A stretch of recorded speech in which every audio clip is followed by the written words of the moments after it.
Ito ang Bombo Radio Philippines. Fully digitalized. Numero 1 sa balita, komentaryo, drama at serbisyo publiko. Bombo Radio Philippines. Bombo Radio Philippines. Ang inyong #1 at most trusted radio network in the country. Basta Radio Bombo!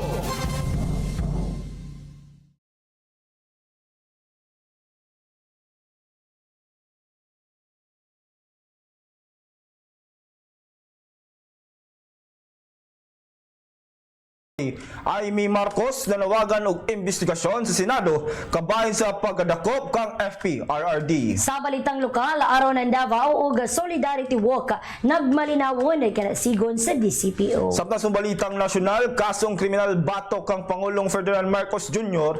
ug uban pang mga opisyal ipasaka gumikan sa Grand Conspiracy. Sa balitang international, 31 namatay sa US airstrike sa Houthi rebels sa Yemen. Samtang sa doon balitang espesyal, kumpanya sa Japan gigamit ang popcorn isip eco-friendly packaging. Sa balitang negosyo, grupo sa retailers gihangyo ang bugat nga buhis sa mga online sellers. Samtang sa balitang pagpaugnat sa kusog, Luka Doncic dakog na tabang sa LA Lakers sa kadaugan batok sa Suns sa score nga 107-96. Sa showbiz balita, Regina Velasquez mo retiro na sa pagkanta.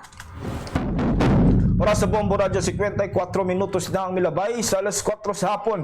Mga Bombo, welcome sa itong Bombo News and Views Afternoon Edition adlaw karong Lunes, pitsa 17 bulan sa Marso tuig 2025. Nanukad ikan sa News Information Center sa Bombo Radio Davao. Kini yung mga tigbalita. Kini si Bombo Doname Alviola. Kini usab si Bombo Marvin Tiques. Ugali na ang detalye sa to ang top story. Nanawagan si Senador Amy Marcos alang sa hinanaling nga investigasyon sa Senado mahitungod sa pagdakop ng kanhing Pangulong Rodrigo Duterte. Pipila ka adlaw human sa pagdakop, nagpahayag si Marcos nga kinahanglang mahibalaan sumala pa kung nasunod ba ang due process atol sa maong operasyon. Ilabi na nga nalakip ang International Criminal Police Organization kung Interpol ug ang International Criminal Court kung ICC sa maong lihok.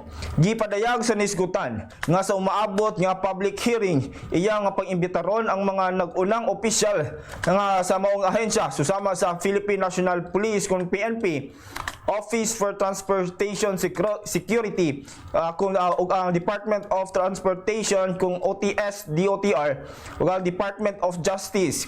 Lakip na usab ang National Security Council ug ang Civil Aviation Authority of the Philippines. Kaya namduman nga si kanhing Pangulong Duterte giaresto ni adtong Marso 11 mahitungod sa arrest warrant nga gi-issue sa ICC. Ang maong mando gisubay sa mga kasong crimes against humanity nga gipasangil batok kaniya gumikan sa iyang gera kontra droga atol sa iyang administrasyon. Samtang sa laing bahin, gipahimugos ni Pangulong Ferdinand Bongbong Marcos Jr.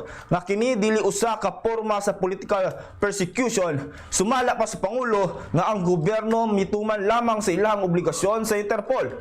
Dugang pa sa Pangulo nga walay kooperasyon nga gihimo ang iyang administrasyon sa ICC sa kaso batok kang Duterte. Sa iyang miaging pahayag, ipadayag niini nga dili motabang ang iyang administrasyon sa ICC sa maong kaso. Oras sa Bombo Radio, 57 minutos na ang milabay sa alas 4 sa hapon. Detalye na sa itong balitang lokal. Gipasigarbo sa kapulisan ang kalampusan sa Davao City Police Office human nga nakabot na usab ang usa ka hapsay ug luwas nga selebrasyon nga usa na usab ka dakong milestone sa kasaysayan sa kahapsay ug seguridad sa syudad. Ang kalampusan sa 80th araw ng Davao 2025 usa ka buhi nga pamatuod sa lig-on nga panagiusa tali sa security and safety cluster ang lokal nga kagamhanan sa Davao City, mga force multipliers ug aktibong partisipasyon sa komunidad. Gumikan sa walay pagduha-duha nga pagbantay, disiplina ug panagiusa na protektahan sumala pa nini ang dakong selebrasyon nga naghatag nga kasiguraduhan nga matag Davaoenyo og bisita nakatagamtam sa kalipay sa pista nga walay kahadlukan. Kini nga pagtinabangay og paningkamot nagpakita sa kanunay nga dedikasyon sa syudad sa pagmintinar sa kahabsay ug pagtuman usab sa labing taas nga sumbanan sa seguridad. Ang zero incident record dili lamang usa ka kadaugan kundi usa ka pagmamatuod sa panakiusa sa Davao ug sa natibabang responsibilidad sa katawhan. Magpadayon sumala pa kini sa maong dedikasyon nga nagapakita nga kung magtinabangay kita makabuhat kini og luwas, mauswagon og malambuong syudad alang sa tanan. Gipasakahan na sa piskalya og kasong pagsupak sa Republic Act sa 9165 ang duha ka mga tigpayuhot og ilegal nga droga human nga nakumpiskahan kini og kapin usa ka milyon nga kantidad sa shabu atol sa checkpoint operation. Kahinumduman nga kaniadtong Marso 15 usa ka malampusang operasyon ang gipahigayon pinagi sa checkpoint sa Don Julian na kilometer 9 barangay Sasa ning syudad sa Davao nga misangkot sa pagkasikop sa duha ka mga high-level drug personalities. Sumala pa sa mga otoridad nga gibanabanaan nga anaa sa 1,014,424 pesos ang standard drug price nini. Samtang nakumpiska usab ang lain pang mga ebidensya. Sama sa tulo ka mga dagkong rectangular heat sealed na transparent na plastic sachet nga adunay sulod nga puti nga crystalline substance nga gituwang shabu, usa ka plastic bag, usa ka silver Mitsubishi Mirage ug usa ka driver sa license. Sa karon ang mga dinakpan ang anaana sa kustudiya sa Sasa Police Station 4 samtang nagpaabot pa kini sa kamanduan sa korte human sa pagpasaka og kaso. Sumala pa sa mga otoridad nga ang nasampit nga checkpoint kabahin nagyapon sa seguridad sa gipahigayon kaniadto na kalabay nga 88 araw ng Davao celebration ug sa Police Regional Office 11 intensified simultaneous anti-criminality law enforcement operation Consacleo. Kini nga inisyatibo sa kabahin sa parayong pagpangampanya sa PNP batok sa illegal nga droga nga nagtinguha sa pagtapos sa problema sa illegal nga droga pinaagi sa agresibo ug padayon nga operasyon sa pagpatuman sa balaod. Gisinggit sa usa ka dakong panon sa mga libuan ka mga katawhan ang pagkanaog sa katungdanan ni Pangulong Marcos Jr. Kini ang ginapanawagan atol sa gipegayon nga Solidarity Walk alang sa kanhi Davao City Mayor o kanhi President Rodrigo Roa Duterte atol sa ika-80 nga araw ng Davao Parada Davaoenyo. Ang hilom og walay tawo nga kadalanan sa iyo sa buntag napuno kini sa daghang mga tawo nga nisalmod sa Solidarity Walk nga nagsinggit sumala pa og Duterte og Bring Back Home FPRRD. Gisinggit usab sa mga tawo ang sumala pa Marcos resign atol sa paghahatag og pamahayag ni Davao City Mayor Sebastian Basti Duterte. Nagpayag usab sa iyang pasalamat sa panon sa mga katawhan ug sa mga nagpalayo sa pamilyang Duterte. Dugang pa sa mayor nga wala kini natingala sa karon ug gipamugos niini nga ang mga Marcoses ug uban pang mga bagaog nawong nga mga politiko supak sumala pa sa presensya ni Rudy Duterte gumikan makaguba kini sa ilahang mga kalihukan sa politika. Nakumpiska sa mga otoridad ang pinaugang nga dahon sa marijuana gikan sa duha ka mga estudyante nga anaa sa senior high school program. Human nga nabulabog ang ilang panag-istoryahanay kabahin sa gitago niini nga illegal nga droga. Subay sa report sa mga otoridad, giilang mga dinakpan nga sila alias Jojo ug alias Don nga anaa karon sa hamtong ang panginadaron. Sumala pa simo sa gihimong investigasyon sa kapulisan, nadunggan sumala pa ang nasampit nga mga estudyante nga aduna sumala pa sila gitaguan nga cellphone nga anaa sa kasikpit nga lote ug gibutang sa ilam sa poste sa wala panganling nga eskwelahan. Atol sa gihimong pagsusi sa mga personahe sa usa ka eskwelahan, nakumpiska ang pinaugang nga dahon sa marijuana nga gitago sa cellphone. Dugang pa sa report nga samtang gihinabi sa principal's office ang duha ka mga tinun-an, nakuha pa ang laing putos sa pinaugang nga dahon sa marijuana nga anaa sa bag sa usa sa mga dinakpan nga estudyante. Pasado alas 3 sa kagahapon sa hapon, gi-turn over sa eskwelahan ang mga estudyante sa kapulisan alang kana sa tukmang disposisyon.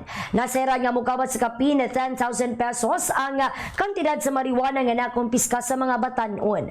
Sa pagkakaroon, ana-ana sa kustudiya sa mga kapulisan ng mga estudyante ug gikatakda kini silang pasakahan og kaso nga pagsupak sa Republic Act 9165. Oras sa Bombo Radio, 2 minutos na ang milabay sa alas 5 sa hapon. Detalye na itong balitang nasyonal.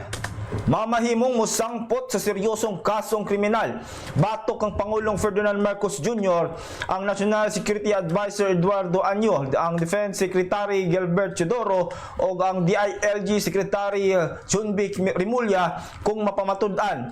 Kini human sa pagpahayag mismo ni Rimulya nga adunay operasyon nga gisuportahan sa gobyerno aron ipadala sa laing nasud si kanhing Pangulong Rodrigo Duterte.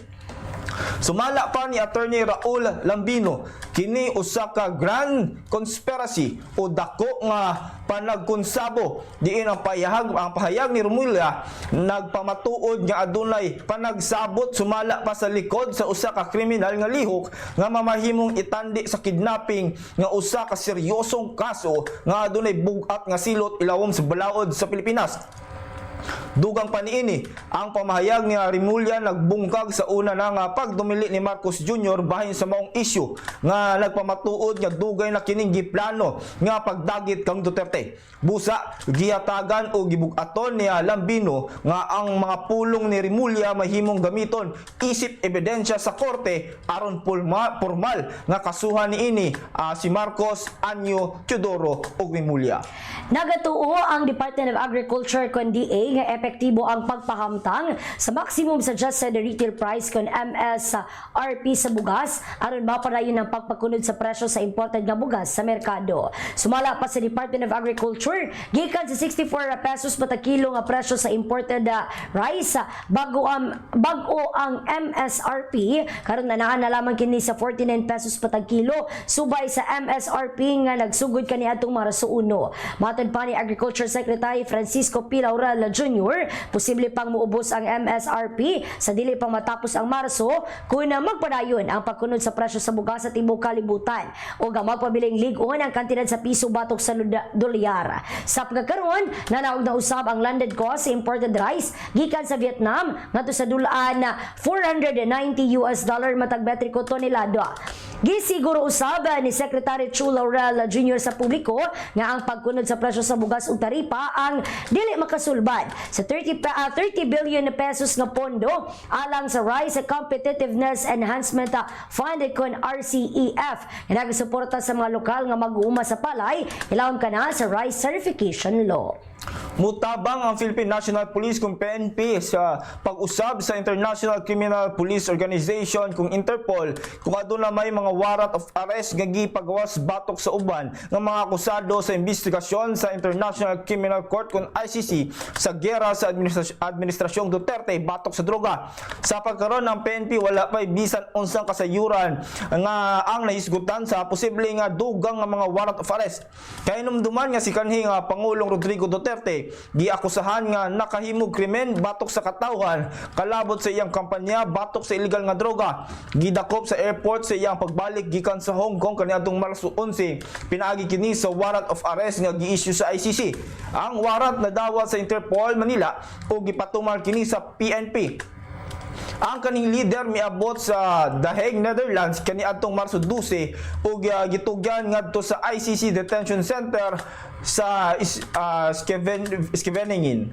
Gipagawas pa ni House Deputy Majority Leader Francisco Paulo Ortega V ang mga pangalan sa pitupang nakadawat sa confidential funds ni Vice President Sara Duterte. Gipahayag sa kongresista nga tagalalawigan kini sa La Union nga pipila sa mga pangalan nga nigawas mao sila Dodong Alcala, Dodong Bina, Dodong Bunal, Dodong Darong, Dodong Elsa Barok, J. Camote o Gamigi Mango. Matud pa sa maong magbabalaod ang iyang pagpamahayag sa mga impormasyon mahimong magamit alang sa impeachment sa Vice Presidente. Dugang paniini nga nagsamiti usab ang Department of Education nga kaniadto gipanguluhan sa Vice Presidente ug ang Office of the Vice President ug mga dokumento nga adunay sayop nga petsa pero mga walay pangalan ug dili mabasang mga pangalan aron ma-justify ang paggasto sa confidential funds kaniadtong 2022 ug 2023. Kainomduman nga unang migawas ang mga pangalan nga sila Mary Grace Piatos o Sayamoy Ocho nga wala sa record sa Philippine Statistics Authority. Gipamugos ni Ortega nga kini dili usa ka simple nga kapabayaan apan usa kini katinuyo o maayo nga pagplano nga paggasto sa pondo sa gobyerno. Humikan usab kini sa peke nga mga pangalan, liquidation ug tubag. Oras sa Bombo Radio 7 minutos na ang milabay sa alas 5 sa hapon. Itali na sa itong balitang internasyonal. Patay ang 31 ka mga tao human sa pagpahigayon og airstrike sa US sa kuta sa mga Houthi rebels sa Yemen. Ang maong pag-atake nahitabo human sa hulga ni US President Donald Trump batok sa Iran bak nga grupo nga nag-atake sa mga barko sa Red Sea. Sumala sa mga Houthis, kasagaran sa mga biktima nga namatay mao ang mga babae ug kabataan. Ang airstrikes miigo sa mga lugar sa Saada, Al-Baida ug Radaa nga misangpot usab sa pagkaangol sa 101 ka mga tawo. Gidala ang mga nasamdang biktima sa nagkadaiyang mga ospital. Sa unang pamayag ni Trump, iyang gibutyag nga gamiton niini ang madugoong persa arong hingpit na nga mahunong ang pag-atake sa mga Houthi rebels. Gipagawa sa Vatican ang unang litrato ni Pope Francis samtang siya ang nagpabiling pa sa ospital sulod sa kapin usa ka bulan. Sa maong litrato makita ang 88 anyos nga Santo Papa nga nag-ampo sa chapel sa Gemelli Hospital sa Rome.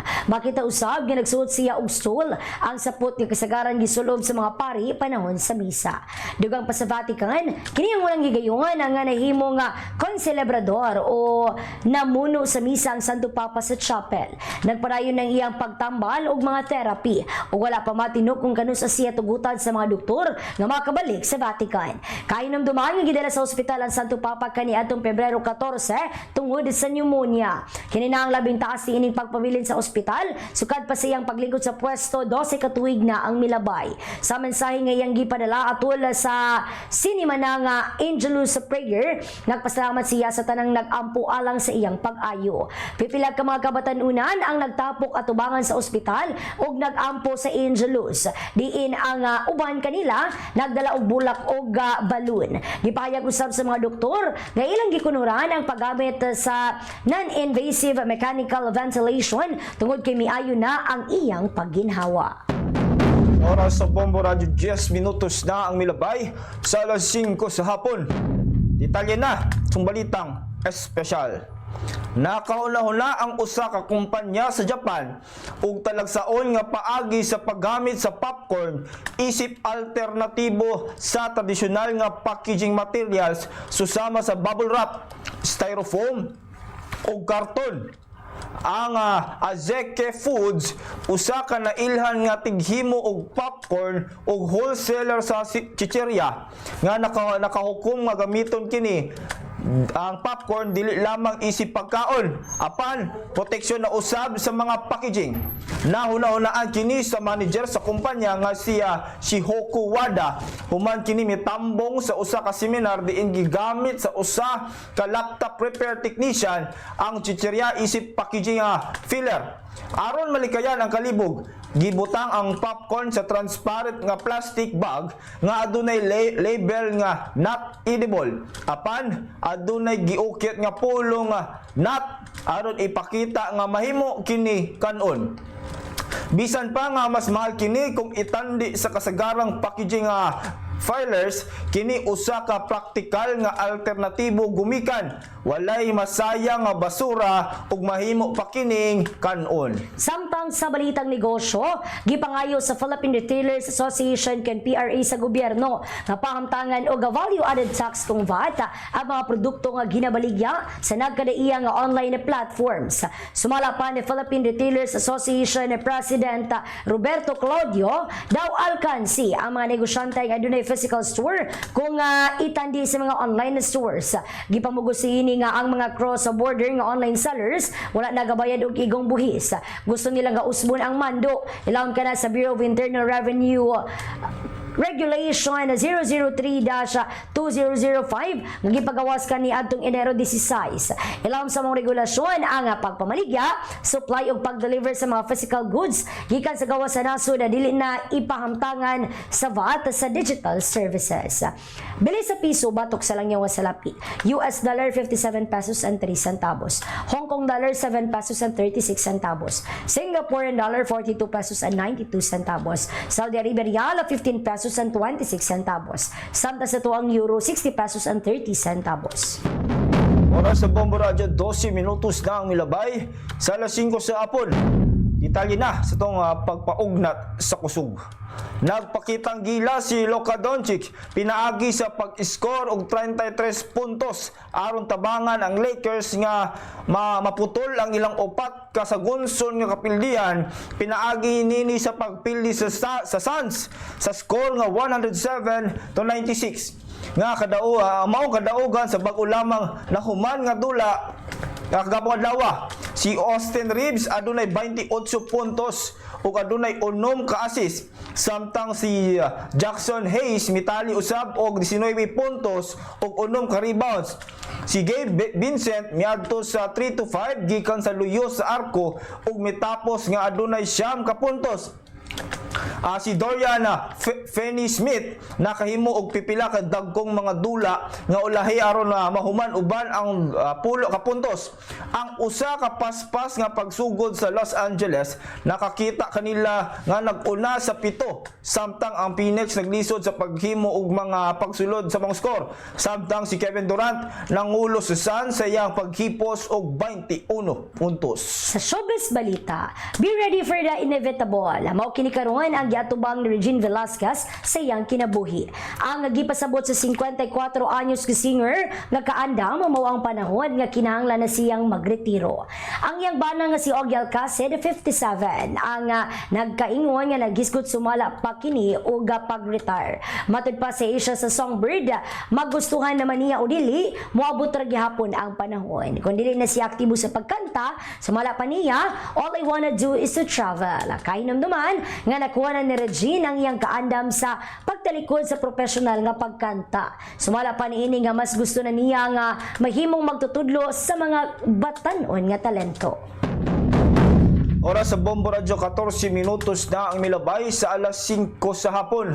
Atong balikanan nagunang tudling sa balita alang ning hapuna sa tong top story. Amy Marcos nanawagan og investigasyon sa Senado kabahin sa pagkadakop kang FPRRD. Sa balitang lokal, aron ng Davao og Solidarity Walk nagmalinawon. Samtang sa balitang nasyonal, kasong kriminal batok kang Pangulong Ferdinand Marcos Jr. ug uban pang mga opisyal ipasaka gumikan sa Grand Conspiracy. Sa balitang international, 31 patay sa US airstrike sa Houthi rebels sa Yemen. Samtang sa balitang espesyal, kumpanya sa Japan gigamit ang popcorn isip eco-friendly packaging. Sa balitang negosyo, grupo sa retailers gihangyo ang bugat nga buhis sa mga online sellers. Samtang sa balitang pagpaugnat sa kusog, Luka Doncic dakog na tabang sa LA Lakers sa kataugan nini batok sa Suns. Sa showbiz balita, Regine Velasquez mo retiro na sa pagkanta. Bombo mao katong naglangkob sa itong Bombo News and Views afternoon edition adlaw karong Lunes petsa 17 bulan sa Marso tuig 2025 nanuka gikan sa News Information Center sa Bombo Davao kini yung mga tigbalita. Kini si Bombo Donemy Alviola. Kini usab si Bombo Marvin Riquez alang sa the number 1 in most trusted radio network in the country, Bombo Radio Philippines, basta radyo. Bombo!